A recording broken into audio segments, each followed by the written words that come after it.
Film के starting scene में घने जंगल में एक शिकारी की टोली को दिखाया जाता है। अब ये सब जंगल में होते हैं, तभी इनकी तरफ एक आदिवासी कबीला हमला कर देता है और इनमें से सबको वो मार देते हैं। दरअसल ये आदिवासी इन पर इसलिए हमला कर रहे हैं, जो आदिवासियों का सरदार होता है उसके बेटी को किसी ने अगवा कर लिया होता है। इसीलिए ये आदिवासी समझते हैं कि उस लड़की को इन्होंने अगवा किया है और आदिवासियों ने उनके काफी ज्यादा लोग मार दिए थे और वो सब उन्हीं की बोट चुराते और वहाँ से भाग जाते हैं। अब ये सब आधे रास्ते में होते हैं, लेकिन इनकी तरफ अभी तक खतरा नहीं टला था, क्योंकि इन्हें पता था कि ये पूरा इलाका आदिवासियों का है और वो उन पर कभी भी हमला कर सकते हैं। अब इनका यहाँ पर एक हेड होता है जो कि ग्लास को कहता है कि अब हमें यहाँ पर क्या करना चाहिए। ग्लास सबको बोलता है कि इस नाव को हमें यहीं पर ही छोड़कर जमीनी रास्ते से पैदल जाना होगा। ग्लास की कही हुई बात पर एक आदमी वहाँ पर एग्री नहीं होता। वो कहता है कि अगर हम जमीनी रास्ते से गए तो आदिवासी हम पर हमला करके हमें मार देंगे। साथ ही वो ये भी कहता है कि जमीनी रास्ता बहुत ही लंबा है और हमें घर पहुंचते तकरीबन 4-5 हफ्ते लग जाएंगे। और वहाँ पर एक कैप्टन होता है जो कि सबको कहता है कि जमीनी रास्ते सारे मैं अच्छी तरह से जानता हूँ और मेरी ही जिम्मेदारी है आपको सही सलामत घर पहुँचाना, इसीलिए हमें यहाँ से पैदल निकलना होगा।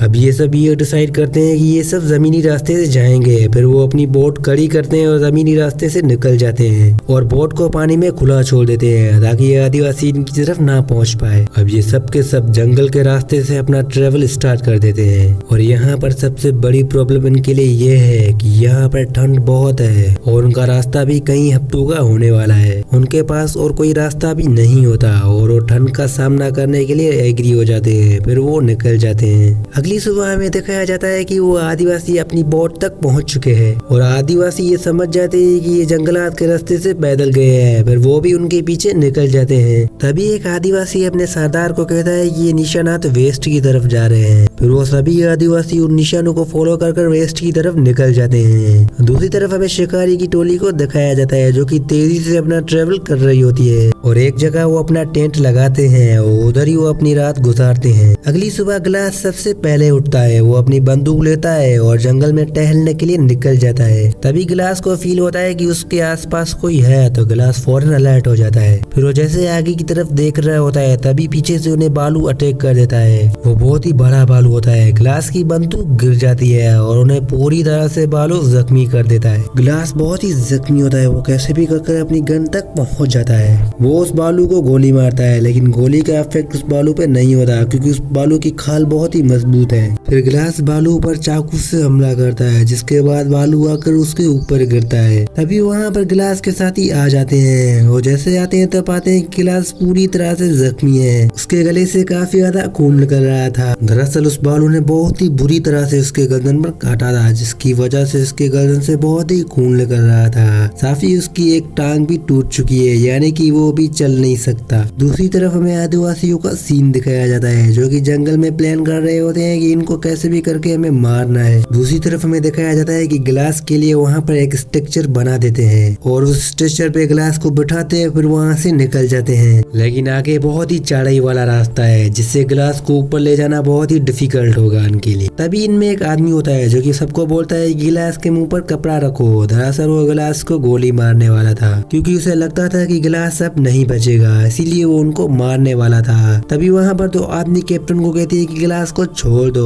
फिर कैप्टन को गिलास पर रहम आ जाता है और उसे छोड़ देता है और गिलास यहाँ पर तड़प रहा होता है और उसे बाहर लेकर जाना लगभग बहुत ही डिफिकल्ट है। वहाँ पर कैप्टन सबको कहता है कि जो भी गिलास के ऊपर रुकेगा मैं उन्हें $100 दूंगा। तभी वहाँ पर ग्लास का बेटा और उसके साथ 2 और भी लड़के मान जाते हैं ग्लास के ऊपर रुकने के लिए और उन्हीं में से एक आदमी होता है जो कि सबको कहता है कि मैं यहाँ पर रुकूंगा और मुझे $300 चाहिए। और ग्लास का बेटा और उसके साथ एक और लड़का वो मान जाते हैं। वो उन्हें कहते हैं कि तुम हमारे डॉलर्स भी रख सकते हो, सिर्फ यहाँ पर रुको।